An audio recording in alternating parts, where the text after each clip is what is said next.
Hi, everybody, and welcome to Comic Book Queers, episode 388. We have a treat for you in that Jeff has been severed.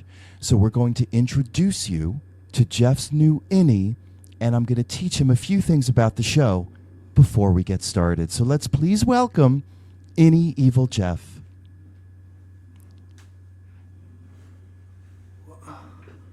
Hi, yeah, sit down. Hi, Evil. I'm evil? Yes. Let me tell you a few more things about your Outie. Okay. Your Outie is gay. I like dick? Yes. Okay, I guess I can see that. Your Outie is recently married. Oh, great! Your Outie loves the new run of X-Men. Okay, he does? All right, great. Your Outie never liked the Krakoa era. Oh, I hated it? Okay. Your Outie loves Daredevil Born Again and thinks it's so not boring. Oh my god, that's great! That's great! Oh my god, I'm so glad I'm enjoying so much of this show and of the stuff we're watching.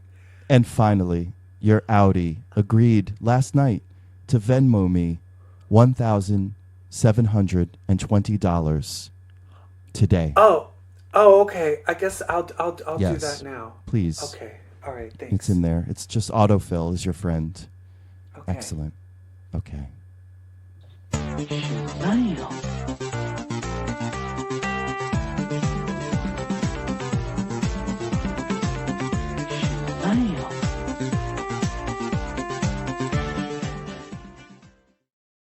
Hi, everybody, and welcome to episode... Sorry. Howdy? Did we start the show? Oh, you're back. It's you. Yes, we started the show. Your innie did the intro with me. Oh, that's amazing. You know what? I'm telling you, being severed, everyone should do it. It's great. There's no downsides. Right. Although, hold on. There's something... It's weird. There's something going on with my bank account. It's kind of been drained, but... Don't worry about that. We're about to do a new episode. Hi, everybody, and welcome to episode 338 of Comic Book Queers Legacy. I am your host, Brett, and with me, as always, is this version of EvilJeff. Hi, Evil. Hey! Is my Hey. innie good, Jeff? You know, we established that your innie is evil as well, but more of like a great. Thank more God. of like a lawful evil. Oh, okay. Yeah. What evil? Am I chaotic evil? Oh, I would think so. Okay. I think that's true about us. Fantastic. I think you're chaotic evil. I think I'm chaotic good. Oh, okay. Yeah, that's why it works. The chaos. That's why it works so well. We are both creatures of chaos. Hello. And we are both comic book fans. And we are here to talk about all of our opinions while ignoring yours on this new episode of Comic Book Queers. EvilJeff, what's going on? Well, there's been 2 finales. Yeah. 2 finales. 2 big finales. Yeah, and I think we should talk about them. We're just going to jump right in to talking about... Yeah, because there's not really any hot topics. No, there really isn't. Because Nothing's I going frankly on. don't want to talk about the state of the world. I don't think there's any... Yeah? Did we ever talk about how Thunderbolts is marketing itself as like an A24 movie? Oh, you know what? I did see that. And here's my deal. I don't mind that if it actually... If you live up to it. If it looks like an A24 movie. Right. If I go and it's the same old standard type of Marvel movie, then I'm like, that's Then how dare you? dumb. But and they do false tout advertising. their crew. It's like the editor of this, the cinematographer of that. Yeah, So I that's don't see promising. the writer of. Is it the director of something cool? I don't think so. If it's not the director and writer, I don't care. The cinematography, like that stuff isn't going to make it like an art house A24 film. Who do we got directing Thunderbolts? Let's take a look. Let's find out. Who's directing Thunderbolts? Are they bona fide? Jake Schreier. Jake Schreier. What else has they done? What else has Jake Schreier done? Never heard of it. Never heard of it. Never heard of any. Never heard of any of it. So that's promising. It looks like his biggest one was a thing called Paper Towns. Okay. And then Robot Frank. If anyone has seen Paper Towns or Robot Frank, please write in. Call in now. Yeah, so that's why I feel saying that this is going to end up being some art house film. It's a far stretch. I don't... Well, I guess it's like I just need to see. The proof will be in the pudding. So Yeah. I'm going to withhold my judgment until I see it. But if it ends up being just the regular fare and they just used it as a marketing ploy, I find that kind of reprehensible. I do find that. So it's all in the authenticity of this claim. All of it. Yeah. If we walk out of there and then we record and then you say Thunderbolts is a movie unlike any Marvel movie I've seen before in a positive way, bitch, I will eat my hat. Yeah, and fantastic for it. But I'm questioning whether that's true. But I will say, just in general, I feel we are at an extreme low point for movie trailers. And movie posters, honestly. Yeah. I feel movie posters and movie trailers are so... It's all so cookie cutter. It's all formulaic. The same. And which I will say, that's great. I honestly felt if that was the trailer without touting the names, and it was just that style of trailer, then I would think it was great. Yeah. You know what I mean? But instead, they're making all the names. Yeah. But I do feel like every action movie, you take a famous song from the 80s or 90s, you put it in a minor key, you slow it down, and then it's the same old sound effects. They give away the entire movie. Did I tell you about The Gorge? Oh, The Gorge on Apple TV. The Gorge on Apple TV with Anna Taylor-Joy. And Miles Teller. Do you want to know why I did not watch that movie? Because they tell you everything in the trailer? They literally explain... That they have to go in the gorge? All of the twists. I'm going to give away. They're just like, oh, it's an entryway to hell? Oh, we're now in hell? And you're like, why am I going to... Like, they gave away... Why am I going to watch this? Because literally you see them being like, what is this? What are we protecting? What is the gorge? And then they tell you in the trailer. Questions in trailers are meant to be rhetorical. By nature, questions in trailers You should not have anything from there should past be no answer. The second act. 20 minutes. Yeah. Past the first Everything act. should be the first 20 minutes. Maybe one little quick flash cut of an explosion or something. Yeah. Oh, honey, there's a comic book this week that gave away the ending on the cover. Oh, actually, thank God I brought this up because we are going to talk about that. Why would you do this? Fired. Everyone should be fired. Like that it's the dumbest thing.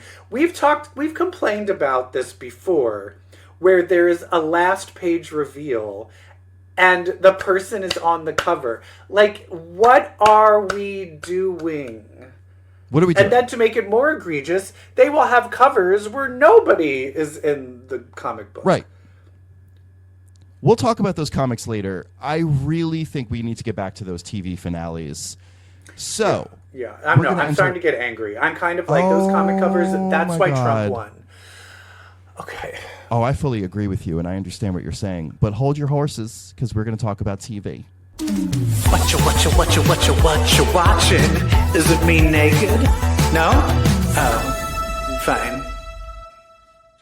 Fine then. What you watching? What are we watching?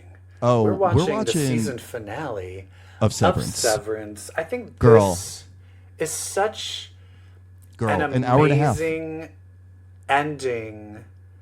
Like shot, like this ending shot is such a great... People are already making T-shirts of this, and I think I want one. Let's talk about this ending shot. Because there's one person on the planet that's going to give me the answer that I am looking for. What did this final shot remind you of from a movie? The final shot of what movie? The Graduate. Thank you. Yeah. This was the Graduate. They're not sitting; they're still running. But it the is whole that point is the faces. We're gonna run. Yeah, we're gonna run, and now we're gonna realize but now we don't know what we're doing. We're going to run into an uncertain and very shaky future and realize, oh shit, we're about to run into an uncertain and shaky future. The uncertainty, the dread on their faces as they choose love. And I'm going to say this and White Lotus are playing at such a high caliber. Like each of these episodes are movie quality. These would be like good movies. And length. Yes. And that's why I get angry when like Marvel and other things are just dropping the ball. When you have stuff like this, you're like, we are capable of making really great, fun, interesting things. There really is room for creativity and originality. I do feel like it's the same people that hate Severance and White Lotus have the same complaint. That it's boring. Yeah. That it's boring and it's slow. And here's the thing is, I don't like Daredevil because it's boring and slow. And so I'm just like, what is the difference for me between Daredevil and this? And for me, I do just feel like it's the stakes. There's these underlying stakes, but there's also a way that the directors and the cinematography, it's telling the story in such a high level way that I just can't look away from the screen. It's such thoughtful storytelling, especially if we're going to stay on this final shot, which this ends with Innie, Mark, and Innie Helly deciding they don't want to become their Outies. They want to live their lives as Innies. And if it means staying in this building to do that, then that's what they're going to do. And it's such a great full circle moment from the first sequence of episode 1 of this season, which was Mark running around lost by himself in that incredibly shot sequence. Now it ends with Mark and Helly hand in hand running around. And there's so much good stuff like this. It opens up where they're in the cabin. We're finally using a recording, a camcorder. Innie Mark and Outie Mark are able to finally have a conversation with each other. Yeah. And it does not go well. It does not go well, and lot of it is because of Outie Mark's lack of humility. But I think, and I do feel when you see people, I'm reading a lot of the people complaining about the show, and I do feel there's people, like there are a lot of people that are very angry with Innie Mark for doing this, but it's like totally in character for him. But I do feel it's like, I think there's still people that don't feel that Innie Mark really deserves to be a person. There are people that don't really... yeah, exactly. And I think that's the amazing thing about the show is there's a moral dilemma that that the audience isn't fully in agreement with, which I think is very interesting and rich for a TV show, to have people arguing or not realizing that they're not fully seeing what the metaphors are here about like the working class. And it's just... yeah, it just goes well. And basically, Innie Mark is like, I don't trust you. I don't know why I should believe anything you say. Because he's like, no, if you save Gemma, we'll integrate, and then we'll both be the same person. And he's like, I don't know if I believe you. And then at the end, it turns out to be Innie Mark who is the untrustworthy one. It's Innie Mark who reneges on the kind of implied deal, not implied, explicit deal that they had together, which was Innie Mark would help Gemma escape, leave, so that Outie Mark and Outie Gemma could be together. So this is the rescue of Gemma, which really is the only promise that was intended to be fulfilled in this season. But here's the thing. But even, I think in his head, he's like, I need to go and save them. I still am going to leave. It's not like Outie Mark will never leave the building again. You know what I mean? Exactly. Yeah. But he's trying to hang on to as many precious moments of life, he being Innie Mark, that he has. Yeah. But let's be really poor Gemma. Do you think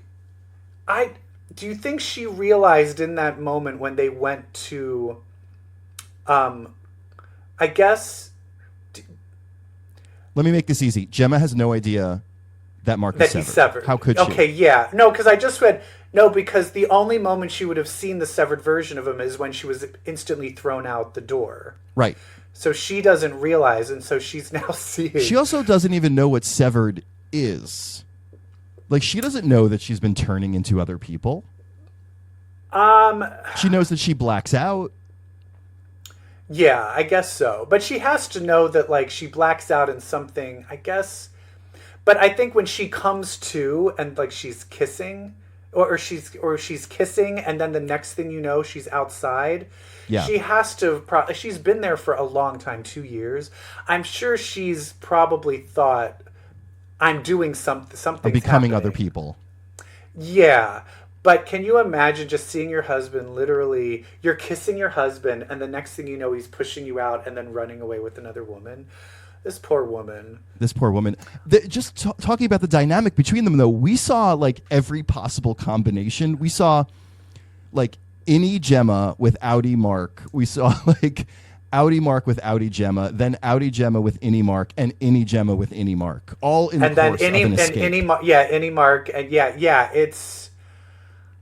And also, so much of these scenes are him, which... The pacing in this, I was going insane because literally, here's Mark. Every scene, he would be like,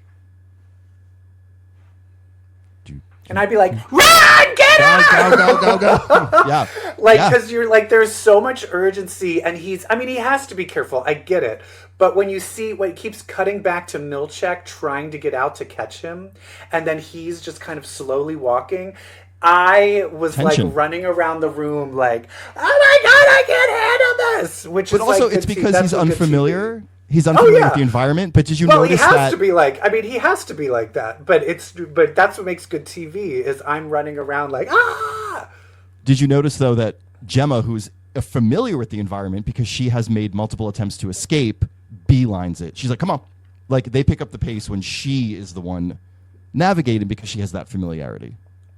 But are you talking about when they're in the severed floor trying to get to the door? No, when she walks out of Cold Harbor and they're still downstairs. Right. Yeah. Because we saw her try to escape before. Yeah, I also... people are saying that Helly isn't... it's not really Helly when she came back. God, shut up. It's Helly. And I'm like... Just because she gave her that face... At the end, I know, but that's what I'm saying is she gave that face because that's the other woman. Right, that's exactly. Like a human thing that a woman. It's a human thing. It's like I won. He chose me. Sorry. Yeah. Yeah, it's not people and their media literacy. I cannot. But here's the thing: is they do have leverage now, because Innie Helly now just realized that you can't do anything to me. Because the dad feels that Keir is in Innie Helly and not Outie. So here's what's going to happen. The dad is going to do something. James Egan is going to do something so that moving forward, Helly is the dominant personality. Helly is the default person, not Helena.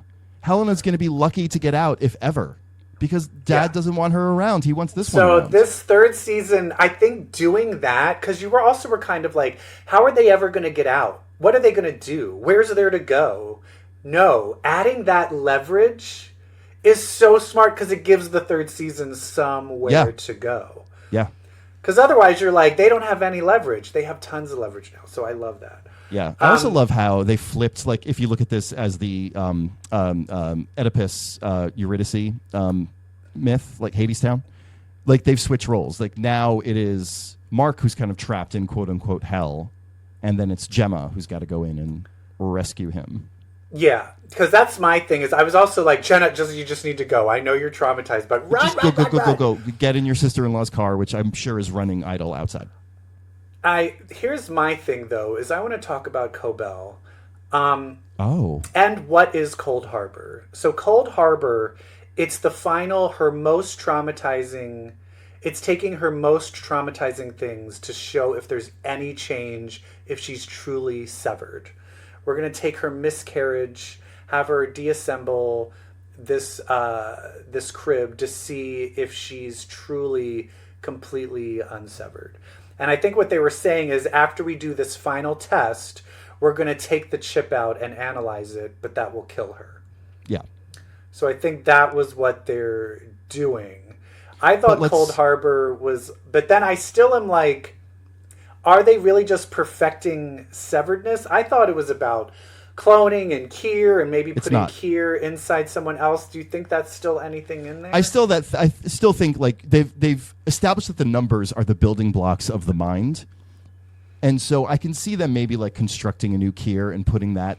like building innies that are actually people who have died or, long past. So I do think that there's potentially down the road we could get into bringing Keir back. But I think the point of Severance and everything that they were doing with Cold Harbor was a lot simpler. Yes, it was to perfect Severance. Why? To get rid of pain. The whole point of Severance is so that we don't have to ever suffer or deal with our pain. And that was the test. Is she free from her pain and suffering by putting the crib apart? Yeah. And the answer was my yes. thing is, and this is where I want them to address this, and I know this is just me being like acting like being severed is real. But the physicality, the cortisol from stress, that doesn't go away when you switch from the innie to the outie. And so that's the curious thing that I want them to address more is like if you're running and like if he then goes to outie Mark and then you know what I mean? It's like or Helly's running. If she became outie Helen, she's still going to be like, you know what I mean? I can't. Yeah, they showed that with like the dentist. Yeah, but she was kind of like, oh, just my tooth hurts, like, ow. Yeah. But I think, I am curious about the physical aspect of that too, because it's kind of insinuating that even the physical aspect isn't the stress, isn't affecting the body when you switch. That is cut off too. Also, Sandra Bernhard showed up as Sandra Bernhard. Yeah, finally. Showed up as Sandra Bernhard in this, and I was like, okay, that's why she was cast. That's why. Well, the other one, that's why she was cast, was Gwendolyn Christie, Brianna of Tarth, because she got to the physical fist fight with that mountain of a man, Drummond, and held her own. She kicked the shit out of him. I was like, oh, that's why Gwendolyn Christie. And did you hear Adam Scott got a concussion in that scene? Oh, no way. He was talking about, he's like, oh yeah, there's a scene where I hit a wall and I got a concussion. He was talking about that earlier, and you're like, oh that's what this was. That was that one. That was a realistic fight scene. Like that punch that Drummond delivered. That was the whole leading up and fight, the tension, the pacing. Oh my God, I was freaking out. And Drummond's death, one of the best TV deaths of all time. Of all time. The accidental, like during the switch from innie to outie Mark, he pulls the trigger.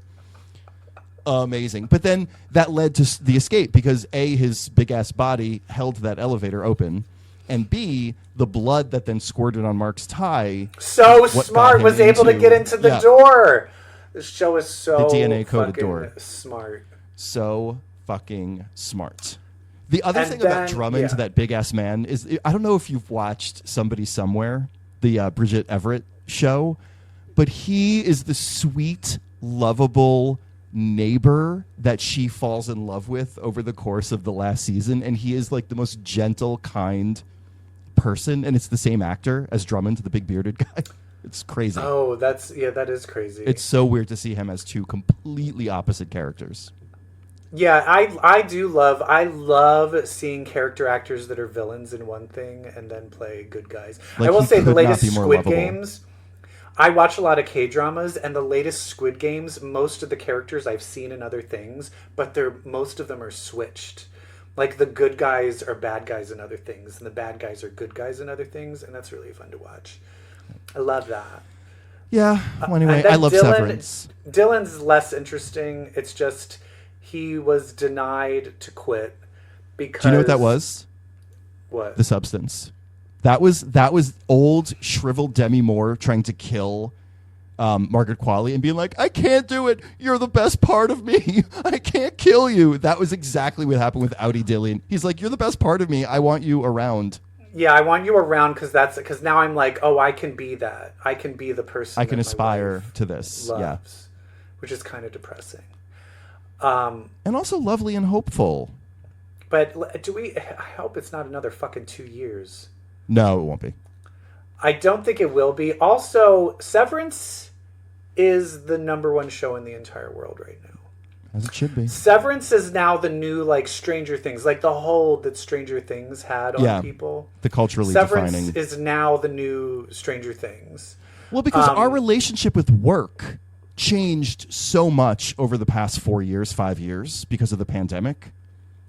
and the what we whole owe going to our into the office, companies now and we have going to go into and- the office, Uh-huh. like that is fundamentally has shifted. I mean, the whole like the fascists in office making everyone go back, forcing everyone to go back into the office, like that whole pendulum trying to swing back, but I don't think it can swing back fully.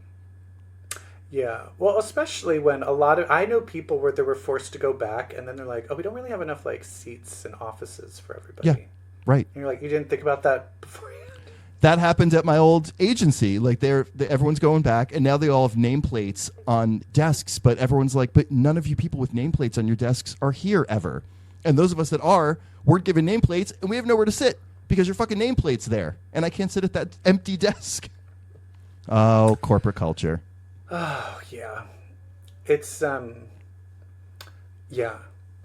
I will say I'm lucky that I do not have to I have 1 to 2 meetings a week. And I know people where they like, I can't get my job done because I spend half my day in meetings that could be emails. That was me. And that's where people talk about, oh, Trump or Elon Musk, there's fraud and waste and blah. We need to let it run like a corporation. And I'm like, corporations have the most useless, wasteful... They spend money on the most stupidest things. Do you know how much fraud and waste I've been around? Do you know how much fraud and waste I've been responsible for in a corporate setting because I had the autonomy to get away with it? Yeah. Do you know how much alcohol my old company has bought for me? I know, right? Anyway. All right. So we love Severance, and we're lukewarm on our next show, Daredevil. It's still like, God, it's still just, I feel like it's revving up. Yeah. I just need more. Okay, so we finally get to see Frank Castle. We get to see the Punisher. But it looks like he's like, what is he doing? Why is he retired? Is he just sitting there? Does he just sit? Like, yeah, it sucks. Day? Like, I thought he was like going to like join the team or come along for the ride. I do think we'll see. This did feel like, and that was it for Punisher. Thank you so much, everybody. Yeah. I doubt it. We'll see him come back. Yeah. But he was kind of like, they're not my people. Those cops aren't my people. All right, bye. And I'm like, all right, bye. And I was like, no, can you do something about this? There is going to be a Punisher one-shot special on Disney Plus, kind of like there was for Werewolf by Night. They're going to do a Punisher one-shot, and I think he will come back to the show, to Born Again, around that time. And do you think, because this is split up into 2 seasons, right? Isn't this like going to be, there's going to be a break, maybe that will happen between the break? Maybe, yeah. We also get to see the new White Tiger. That's the girl from the comics, right? That's her, yeah, that's Angela Del Toro. Yeah, when they were like, my niece Angela, I was like, yeah. And you're like, and there you go. Yeah. Yeah, and then he literally hands her the pendant, or what is that, pendulum? No, not pendulum. Yeah, the medallion, whatever. Medallion. Yeah. And then who is this guy with the blood on So this is Muse. It's a comic book villain. Okay, he's in the underground subway, which I wish I could see the Morlocks. I wish. Wouldn't that be great? A little Callisto, a little Mask, maybe. Yeah. Oh my God. So yeah, Muse is a comic book villain in Daredevil. He is basically fucked up Banksy. He is a vandal and artist, and he works with blood and corpses. And so he basically drains blood from his victims, which he was seen doing in the show, in order to create shocking art, a la Banksy. I believe he's also the guy that came up to the therapist, Matt's girlfriend, at her book signing. The weird guy that came up to her and was like, "You're really great." I think that's him. So I think like this guy will target her. She's a future victim. Right. That's interesting. I'm still want more. Yeah. It's a lot of like setup right now. Yeah. What was very interesting, I thought, though, was the case Matt took on in this one, the guy who was accused of stealing Fiddle Faddle. And that whole commentary around, what was that great line? Like, they would rather spend 5 times as much money locking me up for this than they would to feed me.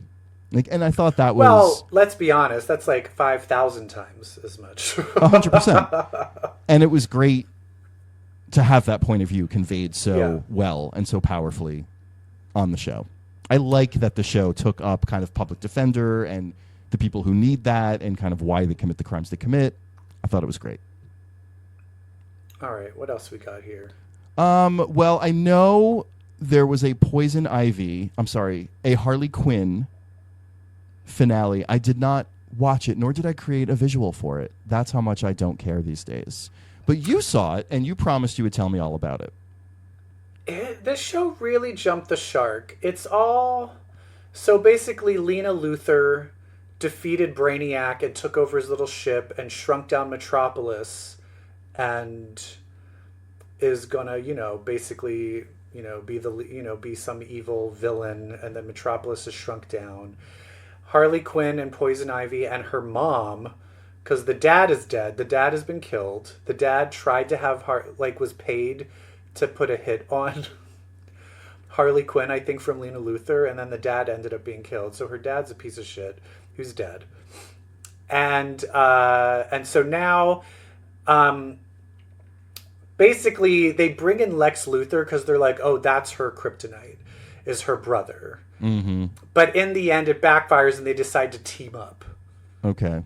And so both of them are now together and they're going to kill them. And then they basically defeat them.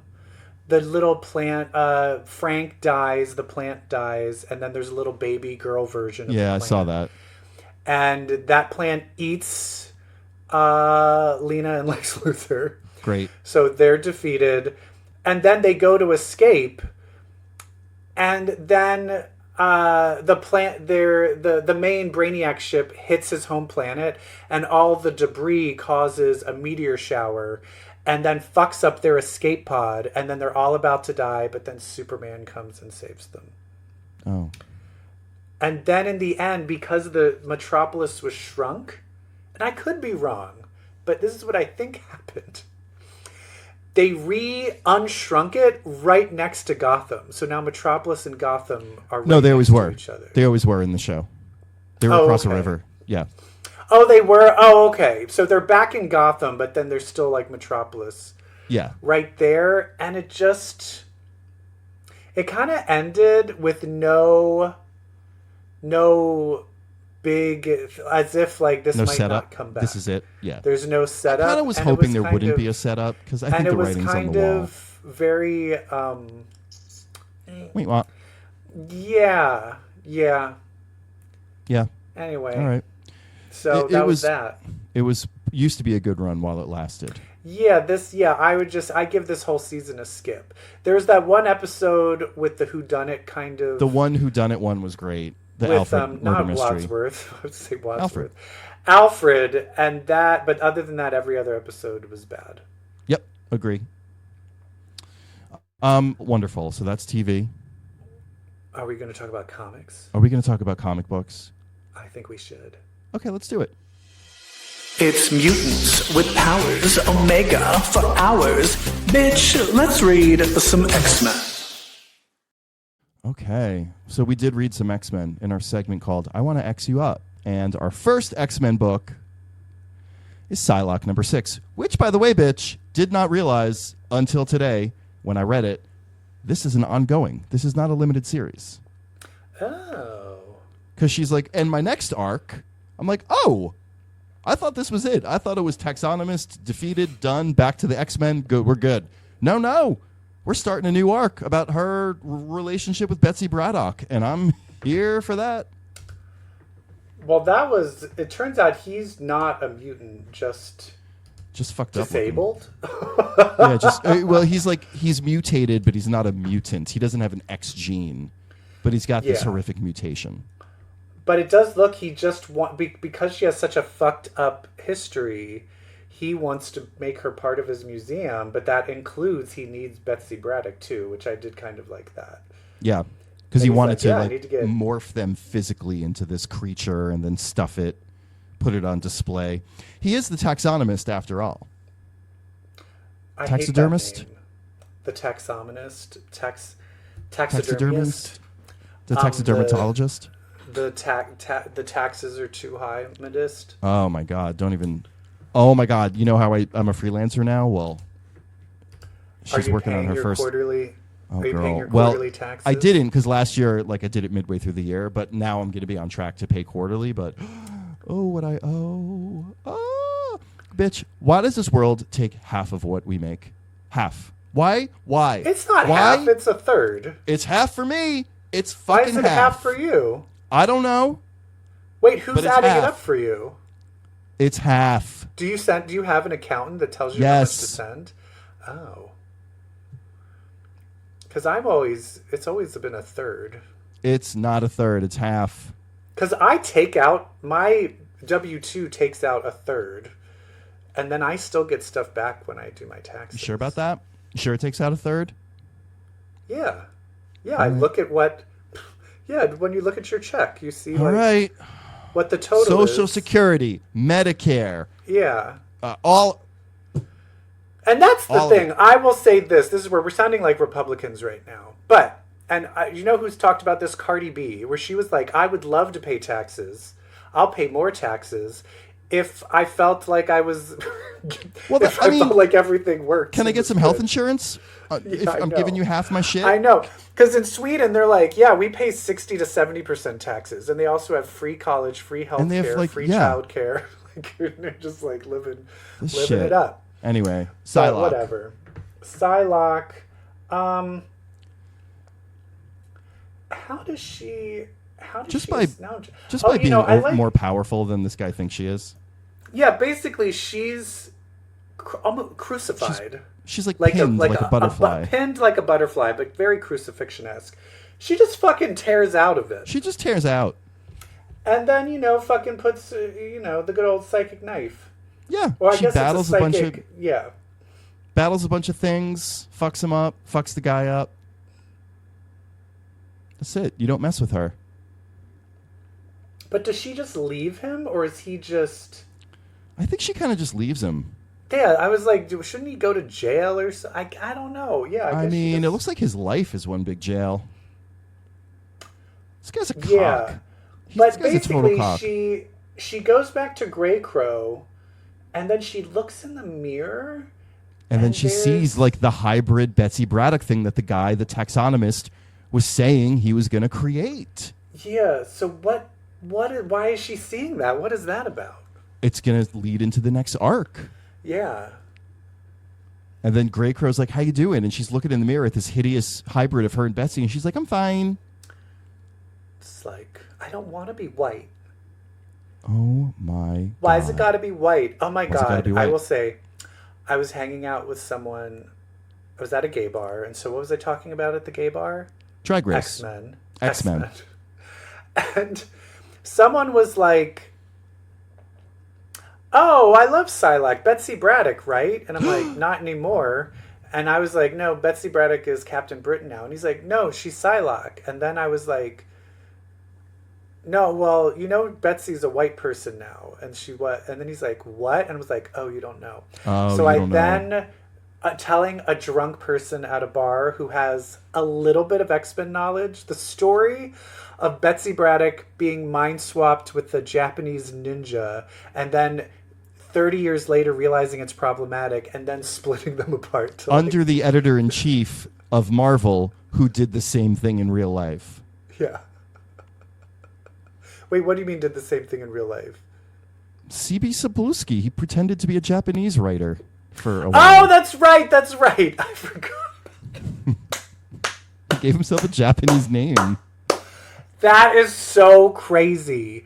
People are wild. People are fucking crazy. You know about the Grey's Anatomy writer, right? No, what? One of the writers on Grey's Anatomy faked a whole cancer, faked that she had cancer, and then was writing stories, and they're like, yeah, write it into, and then she faked chemotherapy, and it was all Wait, I fake. know someone who did that. I know someone from Second City who I just looked up on social media, and she's got 2 million followers or some shit. I'm like, no. She faked cancer? How has she not been faked canceled cancer for years that? while she was on Torco. She faked cancer. And no one called her out for years. People started to catch on, and then she was called out, and then she admitted it. But then why does she still have followers? Thank you. Yeah, that's crazy. It's That's crazy. crazy.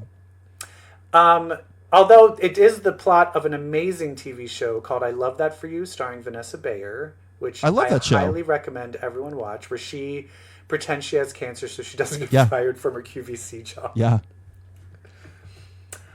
She has 223,000 followers. That's still too many for someone that pretended that they had Oh my cancer. God, she also does. She's head of the improv retreat. Oh God, don't go. I will say, one of the best improvisers I've ever seen is the other thing. This person. Oh, she's super. Well, that, you know what? Sometimes when you're super talented, you're super crazy, or super mean, or super evil. Joss Whedon. Yeah, Joss Whedon. Or the other two, the writer of the other two. Or Hollywood. Hollywood. I know. That's why I'm not super famous, because I'm just like too nice. Yeah, that's why. All right, let's talk about. Let's talk about Magique. Number 3. I didn't read this. It's because I was not super excited to read it because I haven't liked it yet. Literally the wordiest comic book issue I've ever. Like, I turned the page and I saw how many dialogue balloons there were, and I went, ugh. Out loud. Is it still? Do you ever do that reading a comic book? You go out loud. You stop and you go, ugh. Yeah, I know. Is it still her in that like gay sorcerer? No, dude? because she got sucked into the realm of the demon. That's after right. them. Oh, right. So she's fighting him. And it's literally all he does is talk. You see, the reason I'm here is because of this, and then this happened, and then this happened, and then you happened, and then this happened to you, and then I'm going to do this, and now over here, look at this. This is what this is. This and that, and this and that and this. That was this issue of Magic. And then what happened? Nothing. Did she Nothing escape? happened. She escaped. Again, did she I'm more defeat powerful him? than you think I am. Is he dead? No, I think he's still alive. She just escaped, and then she happened upon the gay kid, and then they're like, okay, yeah. All right. Well, there you go. Magic. Oh, but the thing was, in order to escape, the demon, he was like, I'll make a deal. I'll let you out if you let me, like, all of your, like, control that you have on Darkchild that you've built up over the years to keep her inside you in check. I'm going to destroy all of those controls, those bonds. And so the Darkchild's going to be able to like break free and roam free. And she's like, okay, cool, I can handle that. And then so she's like, she sees the gay kid at the end, and she's like, all right, so listen. So like the Darkchild is like ready to bust out of me any minute, but it'll be fine. And he's like, oh, well, while you were gone, trapped in that other realm, somebody was helping me do whatever the thing is we need to do. And she's like, who? And he's like, oh, a girl you know. And then the last page reveal is the girl who has been helping him while Magic is trapped is Who? Miss Danny. Danny Moonstar? Moonstar. So she shows up at the end, Oh. and she's like, what's up, bitch? And Ileana's like, oh my God, bitch, what's up? And Ileana's like, this is literally the last person I want to see because the Darkchild is about to bust out of me, and this is the last person I want to see it happen. Okay.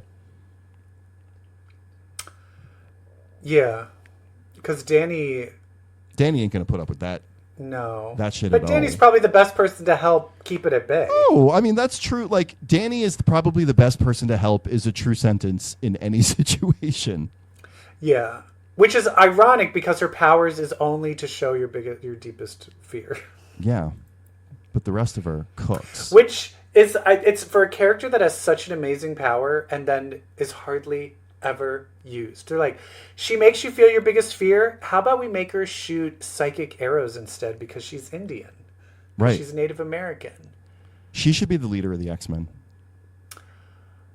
Is she? But is she? How much is she still Valkyrie at all? Yeah, she'll always have that. Yeah. She'll always have that. Now we're going to talk about Exceptional X-Men number 7. This is the one. This is the cover. This is the cover. How And not fucking only dare is you? it the cover, it was last week. It shows next month, like next month. Right. Like last issue, they showed next month. So they showed this cover last month. So you're like, oh, this guy's sinister. Because it shows the head of that corporation. What's it called? I don't even remember. Verity. Verity. The mutant that's the head of the corporation is really just sinister in disguise. collecting everyone's DNA. Or via an app. Yeah, Kel Surprise. Can I just say, like, it's too soon for Sinister again. But also, I love Sinister. But also, there was so much of him at the end of Krakoa. Yeah. And, like, we beat his ultimate form, and, like, he's back, like, up to my old tricks. Yeah. Which I'm not mad about it. If there's any villain I want Kitty, Bobby, and Emma to fight, it's him. What's the empath's guy's name? Axo? No, yeah, Axo. AXO. Is he gay? I don't know. He Should feels be. very gay bi-coded. Yeah, agree. What if this is the beginning of a romance? With him and Sinister? Yeah, kind of like Apocalypse and... yeah. So, like, he'll become his ward? Yeah. Wait, what's his name? Why can't I think of it? Richter. It needs to do something interesting because Sinister's been through so much. You can't just be like, and here's old Sinister. Like, we have milked. That's my point. Like, we have milked Sinister for all he's worth, and now it's like, it's just me. I'm basic Sinister looking for that sweet DNA. We're like, bitch, you've taken this to the ultimate place. I also feel that this started off really delving into emotional connections, and I feel like it's kind of losing that. I need a little more of what's going on with Kitty and Emma. Me too. Me too, and I don't give a shit about these kids as much. We opened inside the mind of Emma Frost. We opened with Emma doing an inner monologue, getting dussied up. She's talking about our truest loves, the ones that got away. And she sees a photo of Namor, a photo of Tony, a photo of Cyclops. And she's like, yeah, none of these are my truest love. She's like, I'm talking about my truest love. And then they flash back to Krakoa. The kids. Pedophile. She's a pedophile. And then she's, blah, blah, blah, blah, blah. My truest love, my truest love. I guess she's saying it is the kids.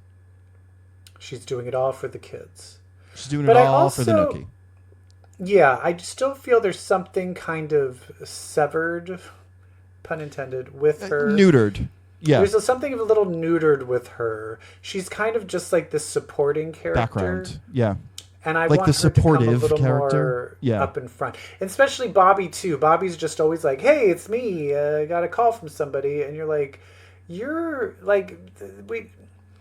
I think they're focusing so much on establishing these new characters. But I like the old characters at the expense of the characters we care about. Yeah. Yeah. And I do feel that Uncanny X-Men is not doing that. It is still delving into Rogue and Gambit, balancing and it Jubilee nicely. And Nightcrawler, and Wolverine, in addition to the new kids. Yeah. So they need to step their pussy up, Mr. Ewing. Step the pussy up. That's all I have to say. Let's move on to X-Force. This one, X-Force number 9, this delivered something. This shows you how bad this comic has been. This was the best issue. And it's the crossover one. And it's the crossover of a crossover that I don't even like. And right. You want to know why I liked it? It's the best issue of the whole crossover. Because other than Uncanny, because it actually was dealing with the plot of the crossover. The crossover! Right. It kept cutting back to the fight with Forge and Psylocke and Rachel, and I'm like, I don't care. Okay, Go back to Sage. Because Xavier contacts Sage, and she's kind of helping him. She's a loyalist. Yeah. He's like all the way. So he's got the egg. He's got the resurrection egg that he stole last issue. And he's like, Sage, I need you to come get me in this egg. And she's like, I'll send a teleporter to get you. And she sends Will.i.am from Wolverine Origins. She sends John Wraith, played by Will.i.am. Yeah, I had to Wolverine look that Origins. up. I had to look that up and be like, that's the teleporter they went with? And then I was like, okay. Who actually was left for dead last appearance. He was in the early Wolverine when they started the Helverine stuff, and Helverine had killed him. So he has a line of like, when you found me, hanging on to life. I was like, okay, thanks for explaining that away. But Sage was actually pretty cool in this issue, though. Like, her powers and stuff. Like, she reboots herself and has, like, a new power set kind of every time. And he's like, so Xavier's like, is this Teresia? Her full name, I guess? Yeah, and she Teresia 9.7? She's like, no, it's Tessa 10.6. She rebooted without any telepathy. So she got rid of her telepathy powers. She had telepathy? Yeah. Oh, yeah, she had, like, light level telepathy, yeah. Oh, so now she's just full on... Just computer powers. Do you know what computer power I want to give her? Command Z. Undo. She can undo the last thing that just happened. That's a computer power. Or print. She can print things. Oh my god, that's hilarious. Or hide. Hide the app. Hide. But here's the other thing I liked. They show who's in the egg. And it's that bitch Lilandra. It's Lilandra. And he's like, bitch, let's go get on a spaceship and go get our daughter. She actually she jumps right in. She's like, what the fuck? And then he's like, let's go get our daughter. She's like, let's fucking go. Yeah. She's great coming out of that egg. And it's smart because if Landra's alive again, she probably has like the biggest right to the throne. And so that's really interesting. Watch Lilandra try to kill Xandra. Be like, bitch, it's my throne. Crazy. I don't love you. I'm a clone. But, but then it kept cutting back to the El Diablo stuff, and I'm like, I don't care. I still don't understand why Colossus is there. And also, how did Colossus turn his hand into a sword? Yeah, that's not his powers. What's going on? That's not his powers. And also, when he stabbed Tank, there was blood. I thought Tank was a robot. I did too. Is Tank? We still not know who. Is it Guido? Is it Guido? I don't know. Is it Guido Carosella? Maybe. Why don't we go with that? But yeah, next issue it'll be garbage again. So great. But you had this one. This threw me for a loop. That this was the most interesting one. I know. I honestly, I did not see the Lilandra thing coming, but when it happened, I was like, makes total sense. Yeah. That's the only correct answer. Yeah, I really thought there would be a mutant. I thought it was going to be Hope. Well, when he was like, we've done this before with Steve Rogers or something. Oh, well, when he said that, you were like, human. Oh, shit. Yeah. But no, it's an alien. Thank God it wasn't Hope. Yes, keep Hope dead. Keep Hope dead. And yeah, that's my new autobiography title. Keep Hope dead. Oh, remember, keep Hope dead. Is that the last one? That's it. All it. Right. I will say, I'll give you an update quickly on One World Under Doom. Doom took away Thing's powers, and he's just Ben Grimm. So he's like in human form? Yeah. Does that mean he's super grateful and happy, and so he's all like pro-Doom? He's pissed. Yeah. Oh. It was very sad. Because like Doom was having this big UN conference, and the Fantastic Four, it's very dumb. Like the Fantastic Four was like, if we attack him and beat him, he'll look weak, and then no one will listen to him anymore. And I'm like, what logic is this? And they attack him. He wins. They look like idiots. He looks great. Heroes now look like idiots. He looks like a savior. And then he's like, and look at what a savior I am. The one thing that Richards could never solve, I will solve. And he turns the Thing back into Ben Grimm.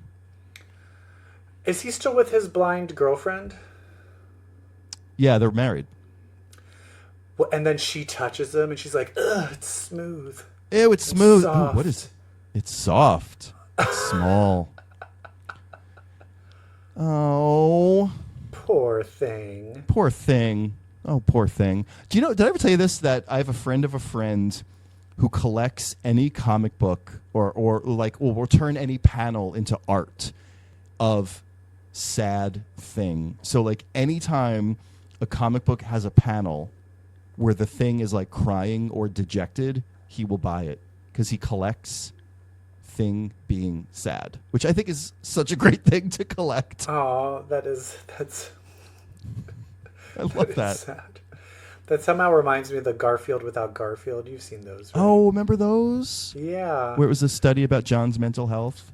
Yeah, where it's like if Garfield was never really there and he's just like this just sad, lonely sack of shit. Yeah.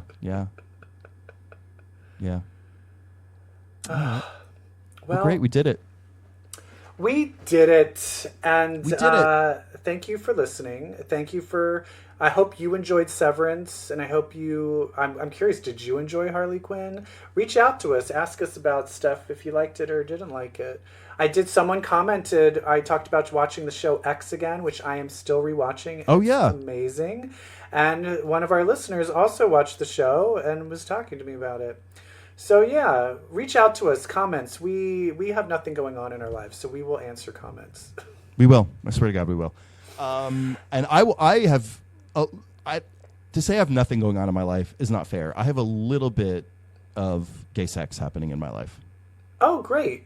I do. Ever since I started reading comic books, I've had gay sex. Is that what did it? Why did reading comics make you start having gay sex? Well, because if you read comics, well, then that makes you queer.